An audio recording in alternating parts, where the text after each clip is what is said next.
के थोड़ा सा हमारा 5 मिनट आप लोग बात ध्यान से सुनिएगा। उनके साथ रहने वाले उनके जो ड्राइवर हैं जो 17 साल से उनके साथ में, इंदर शाह वो बनिया समाज से हैं, संजय यादव हो गए, पंकज बिहारी जी हो गए, बंटी यादव हो गए, ये हमारे यादव समाज के लोग हो गए।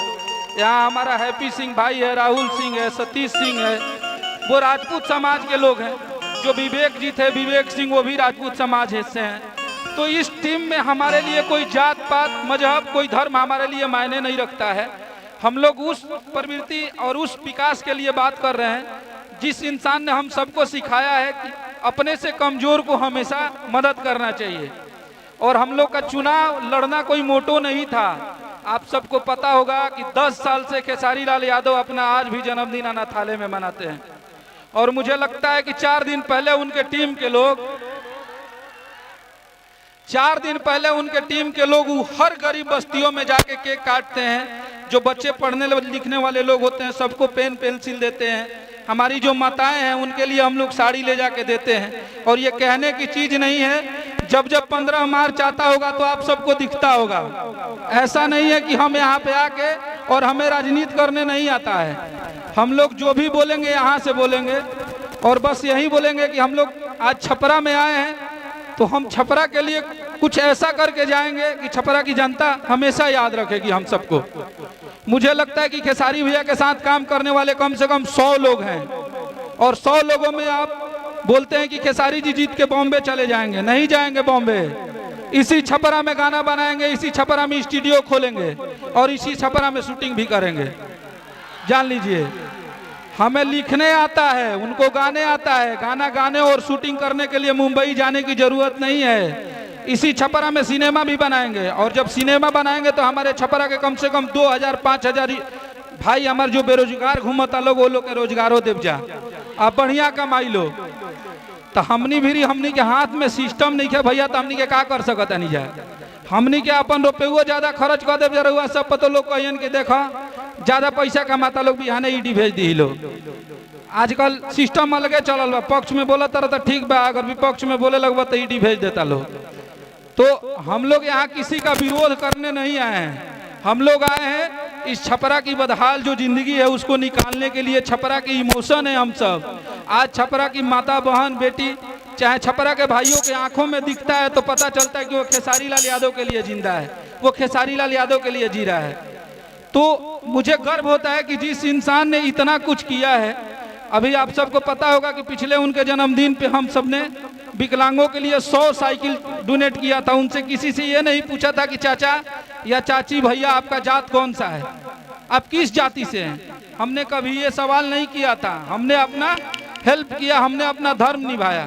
लेकिन कुछ लोग बोलते हैं कि जो भाजपा के वरिष्ठ कार्यकर्ता हैं, डिप्टी सीएम हैं, क्या है, हम तो उतना भाजपा के बारे में नॉलेज नहीं रखते हैं, सांसद हैं, तो बोलते हैं कि नाचने गाने वाले हैं। अरे नाचने को तो शंकर जी तांडव किए थे, कौन नहीं नाचता है। नाचने को ही पूरी दुनिया नाचती है। किसी के इशारे पे कोई नाचता है तो कोई गाने में मस्ती पे नाचता है। हमने कौन सा गलती कर दिया?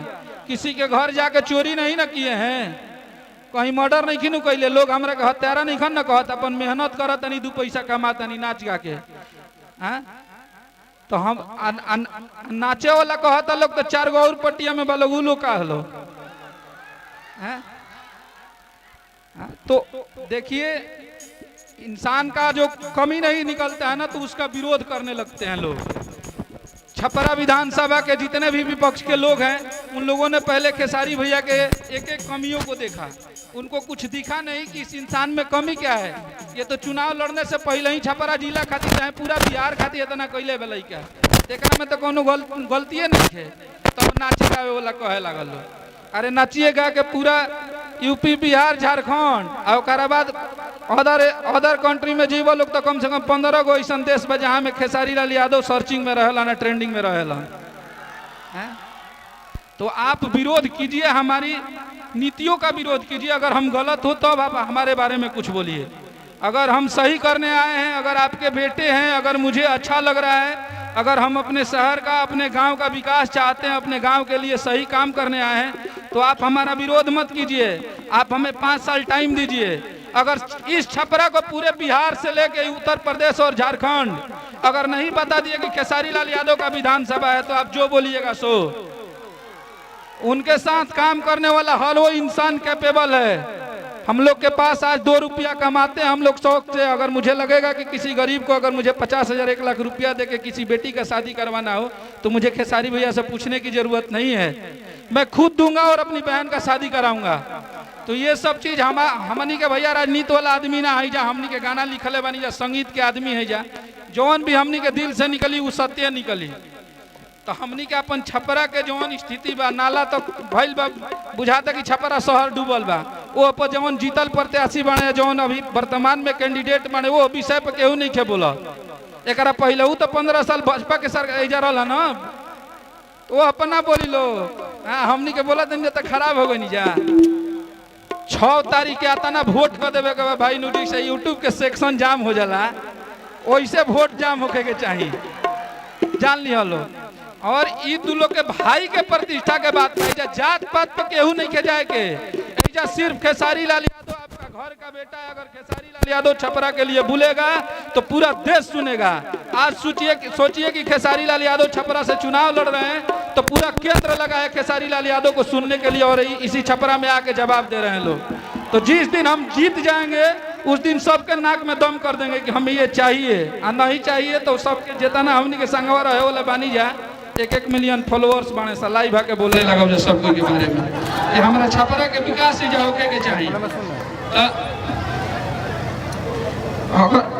अगर ये लोग के बस चली तो उनको ले कोनो बड़ नेता रही तो उनको के ट्रम्पो के ले दी। आप लोग बहुत बढ़िया बात कहत रही जा शुरू से कि एक खेसारी सब पे भारी। आज छपरा विधानसभा में चुनाव लड़ के हमनी के देख लेनी जा कि सच में एक खेसारी सब पे भारी है। सारा लोग मिल गई बा लोग एगो लड़का के हरावे खातिर, एगो लड़का के गलत बनावे खातिर, जौन लड़का गरीबी से आज भी नहीं खे निकलल।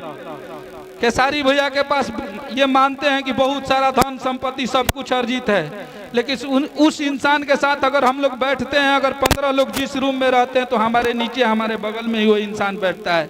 आज तक भेदभाव कोई इंसान नहीं किया। जो इतना उसका नाम है, जितना उन्होंने पैसा कमाया, नाम कमाया, शोहरत कमाया, अगर आप भी अकेले में जाएंगे भैया से मिलने के लिए तो आपको एक किसी दे के एगो चूमे दे के भेजियन कि भाई हमारे बताओ तो का दिक्कत बा।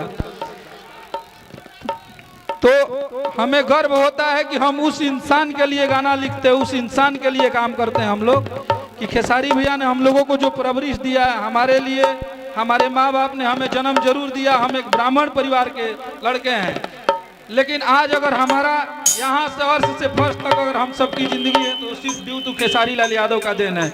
आज रहने का घर नहीं था, लेकिन जौना शहर में जाइला जाओ अपन घर बा, वो सिर्फ खेसारी लाल यादव जी का देन है। तो उस इंसान को एक बार जरूर आप लोग अपने दिल पे हाथ रखिएगा जब भी आप वोट मारने जाइएगा। किसी भी पार्टी का मूड बना कर जाइएगा, लेकिन इससे पूछिए कि भाई किसको वोट दें। तो अगर आपका ये दिल बोलेगा कि ड्यू टू खेसारी लाल यादव तो आपको वोट करके वहीं पे आना है। पार्टी यहाँ मायने नहीं रखता है, ना इंसान मायने रखता है। ईमानदार व्यक्ति, सच्चा इंसान मायने रखता है, वहां पे आप लोगों का वोट जाना चाहिए।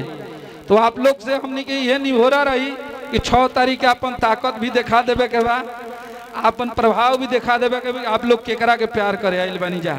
और आप लोग खेसारी भैया के छपरा से नाराज करके निराश करके ना भेजब जाइए। आज वादा करी जा, सबको यहाँ उठाई और ये वादा कीजिए कि खेसारी लाल यादव यहाँ से कितना वोट से जीतेंगे। एक बार जोर से सब कोई बोलिए जोश से। यही तरह हमने के टक्कर दिले जा, हमने के कौन जाएंगे। इसी तरह आप लोग ऐसे ही अपने ट्रेंडिंग स्टार को, हिट मशीन ना हमारे धैला उनका एक बार बोल दिए थे हम लोग। और देखिए आज पूरी बिहार, यूपी, झारखंड की जनता हिट मशीन, ट्रेंडिंग स्टार, जलवा पैदा करने की मशीन बोलती है। आज उस इंसान के हाथ में हम लोग छपरा की बागडोर देने जा रहे हैं। तो कभी उदास मत होइएगा। और खेसारी भैया आप लोग को कोई भी छपरा विधानसभा का कोई भी इंसान होगा, ये नहीं है कि आपका खेसारी भैया से कोई चीज के लिए बात करना होगा। उस टीम में मुझे लगता है कि 100 लोग काम करते हैं और जो भी जानते हैं 100 लोगों को आप लोग पहचानते हैं। किसी के नंबर पे एक मैसेज कर दीजिएगा, बेशक आप छपरा विधानसभा के होने चाहिए, हम मदद सबका करते हैं, लेकिन छपरा विधानसभा हमारे लिए पहला प्रायोरिटी रहेगा। छपरा विधानसभा में किसी बेटी का शादी करना हो, अगर हमारी जरूरत हो, हम जितना कैपेबल हैं जरूर आएंगे और जरूर मदद करेंगे। किसी माता बहन गरीब का अगर पैसे के लिए दवाई रुक गया है, इलाज रुक गया है, आप जरूर अपने भाई को बताइएगा। और यहाँ पे मुझे लगता है कि 10 लोग खेसारी लाल यादव की टीम के खड़े हैं। आप किसी इंसान पे एक मैसेज फोन कीजिएगा, हमसे जितना सक्षम होगा हम रहेंगे। और हमारा ऑफिस पटना में है, हमको आने में यहाँ आधा घंटा लगता है, तो आधा घंटा में हमनी के पहुँच जा। हमनी के जुमलेबाजी नहीं खे करे क्या, हमनी के राजनीति करे नहीं खी जाइल। हमनी के अपना छपरा के खेसारी भैया कले रहन की खेसारी से भी सुंदर अपने छपरा को बनाना है। तो जब हमनी के कहीं भोजपुरी में जाई जा बात हो गई कि भैया तार विधानसभा तो सबसे बिहार के सबसे बढ़िया विधानसभा बा, तो हमनी के ना झोंके के चाहिए। और आप सबके जरूर हमनी के करके दिखाई जा। तो आप लोग अपने ट्रेंडिंग स्टार को इतना वोट करी जा 6 तारीख के। और दूसरा चीज, हमारे बिहार में सबसे फेवरेट नेता तेजस्वी यादव जी हैं। मैं उनको इसलिए मानता हूं कि उस इंसान के पास विजन है, रोड मैप है, मैपिंग है बिहार का। मुझे लगता है कि भाजपा वाले इतने तेज तरार आदमी है ना कि अगर हम कुछ गलत बोलेंगे तो पट दे वो लोग नेट से निकाल लेता है सही चीज। लेकिन तेजस्वी भैया 17 महीना में इतना रोजगार दे दिल बानू, वो कोनो जवाब ना देवेला लोग। तो वो नौजवानों के लिए वो इंसान सोचता है। और जिस दिन बिहार तेजस्वी यादव जी के हाथ में गया ना, उस दिन समझ लीजिएगा हमारा कोई युवा बेरोजगार तो नहीं घूमेगा जिसमें टैलेंट होगा। तो आप लोग एक बार बदलाव जरूर कीजिए अपने बिहार के लिए, अपने माटी के लिए। ठीक है, हम लोग को जब चुनाव आता है तो नेताजी लोग आते हैं, बढ़िया बढ़िया अच्छा भाषण देके हमको मोटिवेट करके हम लोगों को चले जाते हैं, हमें लॉलीपॉप दिखा के चले जाते हैं। अब हमको वो नहीं बनना है। हम भी सोशल मीडिया से जुड़े हैं, आप सब भी जुड़े हुए हैं। जो सत्य है, जो हमारे लिए काम करेगा, हम उसको वोट करेंगे। हम ये नहीं करेंगे कि कभी पलटी मार दिए इस साइड कभी उस साइड। तो हम अपने नेता को चुनेंगे और बिहार का मुख्यमंत्री बनाएंगे बड़े भैया तेजस्वी यादव जी को। और नौजवान भाई सब लोग